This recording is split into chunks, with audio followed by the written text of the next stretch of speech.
Mahilig talaga ako mag-explore ng products, lalo na kapag nakikita ko na daan ng daan sa FYP ko. Parang itong si Miss Ginela. Ang ganda ng skin, ang ganda niya overall. Sa kanya ko nakita ang skin dough. Kakadaan sa FYP ko, ayun, binili. This is the 3 products from Skin Dough na weeks ko nang ginagamit. Kadami kong napanood na review, iisa lang sinasabi nila. Premium quality ingredients. And ngayon, gets na gets ko na kayo. At dahil alam kong curious ka, papakita ko sa'yo. Let's start up using the face wash. This one, nagamit ko na siya. Pero binanlawan ko lang siya. Kaya look at that, sobrang linis pa din. So hygienic. I-twist lang natin siya, maririnig niyo yung click.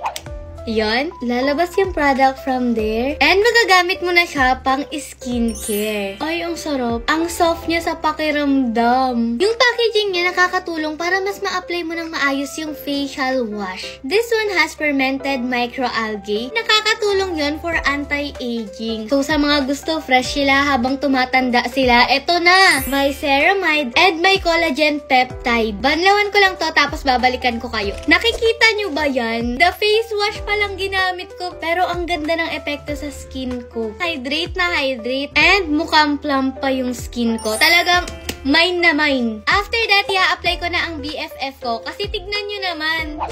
Sobrang perfect ng packaging, best for travel, and the formula premium. Ang ganda ng applicator, di ba? Walang etchos-etchos. This one has niacinamide, 5%, hyaluronic acid. Ito na yung best part, may snail mucin. Like, saan mo makikita yon? A local brand producing serum na affordable. Student-friendly pa yung price. Ang bilis mag-absorb and set na to sa skin. Best talaga siya for everyday use. Super lightweight pa niya. Parang wala akong nilagay na absorb agad ng skin ko. Honest ako lagi sa inyo, hindi ako nagpo-promote ng product na hindi ko ginagamit. And alam nyo rin na mahilig ako sa retinol. Kaya nung nakita ko yung ingredients nito, napawawa ko. Wala siyang retinol. Pero meron siyang substitute na ingredient, which is the bakuchiol. And alam nyo ba, plant-based yun? Mild lang to and pwede siya sa mga sensitive skin. Ina-apply ko to day and night. Since ito ay hiyang ko talaga, this one is the moisturizer. Perfect kasi may snail mucin din to. Talagang hindi tinipid yung product. Pagdating sa ingredients, premium. And alam nyo ba, lately lang din ako natutong mag-research ng mga ingredients na babagay sa skin ko. Kasi gusto ko na talagang mag-invest sa best skincare products. And nagulat ako na local brand si Skin Dough. With this type of ingredients, very high-end. Kaya kayo, if you want to try this too, ito na yung sign. Alagaan mo na yung skin mo, alagaan mo na yung sarili mo, mag-invest ka sa quality skincare. Yun lang!